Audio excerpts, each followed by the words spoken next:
Garuda Purana. गर्भिणी pregnant स्त्री को अपने पति के साथ अपना दाह नहीं करना चाहिए। प्रसव करके और उत्पन्न बालक का पोषण करने के अनंतर उसे सती होना चाहिए।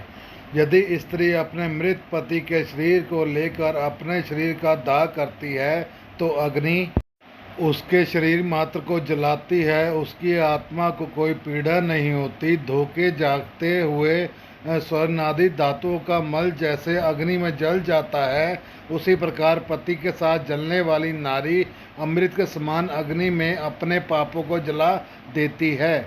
जिस प्रकार सत्यपरायण धर्मात्मा पुरुष शपथ के समय तपे हुए लोह पिंडादि को लेने पर भी नहीं जलती, उसी प्रकार चिता पर पति के शरीर के साथ संयुक्त वह नारी भी कभी नहीं जलती, अर्थात उसे दाह प्रयुक्त न कष्ट भी नहीं होता। प्रयुक्त उसकी अंतरात्मा मृत व्यक्ति की अंतरात्मा के साथ एकत्व प्राप्त कर लेती है। पति की मृत्यु होने पर जब तक स्त्री उसके शरीर के साथ अपने शरीर को नहीं जला लेती, तब तक वह किसी प्रकार की स्त्री शरीर प्राप्त करने के से मुक्त नहीं होती। इसलिए सर्व प्रयत्न पूर्वक मन, वाणी और कर्म से जीवितावस्था में अपने पति की सदा सेवा करनी चाहिए और मरने पर उसका अनुगमन करना चाहिए। पति के मरने पर जो स्त्री अग्नि में आरोहण करती है, वह महर्षि वशिष्ठ की पत्नी अरुंधति के समान होकर स्वर्ग लोक में सम्मानित होती है। वहाँ वह पति परायण नारी अप्सराओं गणों के द्वारा सूत मान्य होकर 14 इंद्रियों के राज्य काल पर्यटन अर्थात एक कल्प तक अपने पति के साथ स्वर्ग लोक में रमन करती है। जो सती अपने भर्ता का अनुगमन करती है, वह अपने मातृकुल, पितृकुल और पत्रिकुल इन तीनों कुलों को पवित्र कर देती है। मनुष्य के शरीर में 3.5 करोड़ रोमकूप हैं। उतने काल तक वह नारी अपने पति के साथ स्वर्ग में आनंद करती है। वह सूर्य के समान प्रकाशमान विमान में अपने पति के साथ क्रीड़ा करती है और जब तक सूर्य और चंद्र की स्थिति रहती है तब तक पतिलोक में निवास करती है। इस प्रकार दीर्घ आयु तक प्राप्त करके पवित्र कुल में पैदा होकर पति रूप में वह प्रतिवर्ता नारी उसी जन्मांतरीय पति को पुनः प्राप्त करती है। जो स्त्री क्षण मात्र के लिए होने वाले दाह दुख के कारण इस प्रकार के सुखों को छोड़ देती है, वह मूर्खा जन्म प्रयत्न विरह अग्नि में जलती रहती है। इसलिए पति को शिव स्वरूप जानकर उसके साथ अपने शरीर को जला देना चाहिए। शिव के आधे या पूरे जल जाने पर उसके मस्तक को फोड़ना चाहिए। गृहस्थों के मस्तक को काष्ठ से और यतियों के मस्तक को श्रीफल फोड़ देना चाहिए। पितृलोक की प्राप्ति के लिए उसके ब्रह्मरंध्र का भेदन करके उसका पुत्र निम्न मंत्र से अग्नि में घी की आहुति दे।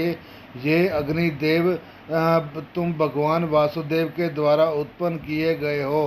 पुनः तुम्हारे द्वारा इसकी तजों में दिव्य शरीर की उत्पत्ति हो। स्वर्ग लोक में गमन करने के लिए इसका स्थूल शरीर जलकर तुम्हारा हवि हो। एतदर्श तुम प्रज्वलित हो गए। इस प्रकार मंत्र सहित तिलांजलि मिश्रित गई आहुति देकर जोर से रोना चाहिए। उससे मृत प्राणी सुख प्राप्त करता है। दाह के अनंतर स्त्रियों को स्नान करना चाहिए। तत्पश्चात पुत्रों को स्नान करना चाहिए। तदंतर मृत प्राणी के गोत्र नाम का उच्चारण करके तिलांजलि देनी चाहिए। फिर नीम के पत्तों को चबाकर मृतक के गुणों का गान करना चाहिए। आगे आगे स्त्रियों को और पीछे पुरुषों को घर जाना चाहिए और घर में पुनः स्नान करके गोग्रास देना चाहिए। पतल में भोजन करना चाहिए और घर का अन्न नहीं खाना चाहिए। मृतक के स्थान को लीप कर वहाँ 12 दिन तक रात दिन दक्षिण विमुख अखंड दीपक जलाना चाहिए। हे ताक्षय, शव दाह के दिन से लेकर 3 दिन तक सूर्यास्त होने पर शमशान भूमि में अथवा चौराहे पर मिट्टी के पात्र में दूध तथा जल देना चाहिए। काठ की 3 लकड़ियों को दृढ़तापूर्वक सूत से बांधकर अर्थात तिड़ंगियां बनाकर उस पर दूध और जल से भरे हुए कच्चे मिट्टी के पात्र में रखकर यह मंत्र पढ़ें। हे प्रेत, तुम शमशान की आग में जले हुए हो, बांधवों के परिपक्व हो। यह जल और यह दूध तुम्हारे लिए है, इससे स्नान करो और इसे पियो। याज्ञवल्क्य स्मृति 3:17 की मिताशय और विज्ञानेश्वर ने कहा है कि प्रेत के लिए जल और दूध पृथक पृथक पात्रों में रखना चाहिए और प्रेत अनसाही कहकर जल तथा पीबचेंदम कहकर दूध रखना चाहिए। सैनिक जिन्होंने अग्न्याधान किया हो को चौथे दिन अस्थि संचय करना चाहिए और निवेश वार तिथि का विचार करके निर्धनी को तीसरे अथवा दूसरे दिन अस्थि संचय करना चाहिए। अस्थि संचय के लिए शमशान भूमि में जाकर स्नान करके पवित्र हो जाएं।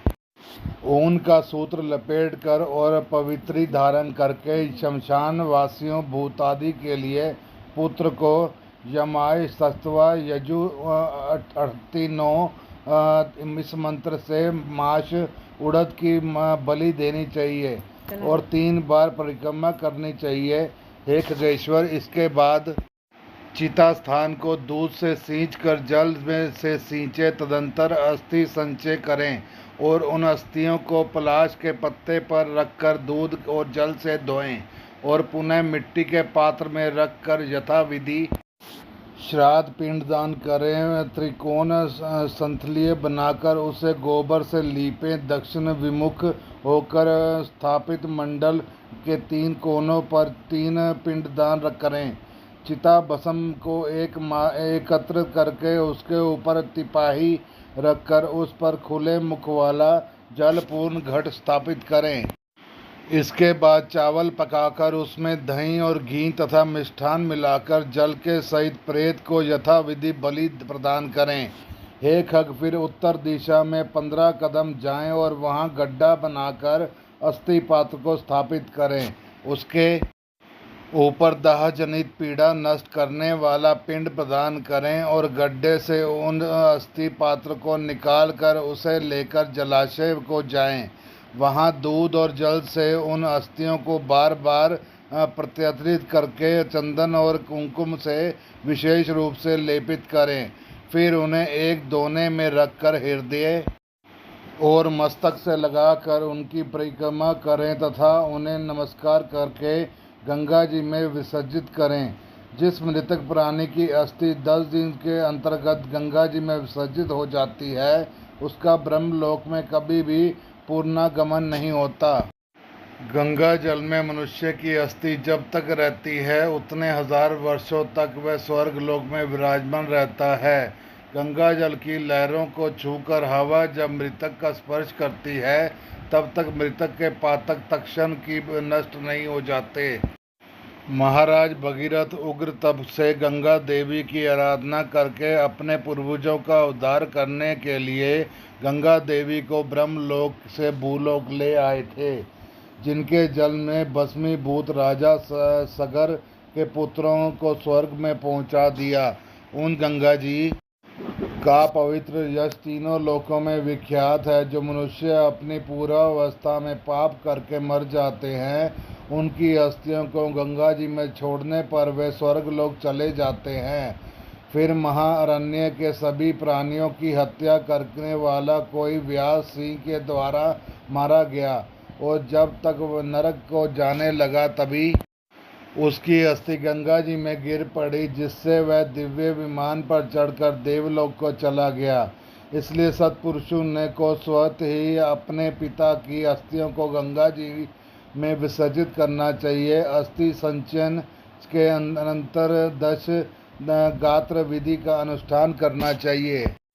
यदि कोई व्यक्ति विदेश में या वन में अथवा चारों ओर भय से मरा हो तो उसका शव प्राप्त न हुआ हो तो जिस दिन उसके निधन का समाचार सुने उस दिन कुश का पत्तल बनाकर विधि पूर्वक के अनुसार वो केवल उसी का दाह करें और उसकी भस्म को लोईकर गंगा जल में विसर्जित करें। दशगात्री कर्म से उसी दिन से आरंभ करना चाहिए और सांवत्सरिक श्राद्ध में ही भी उसी दिन सूचना प्राप्त करने वाले को ग्रहण करना चाहिए।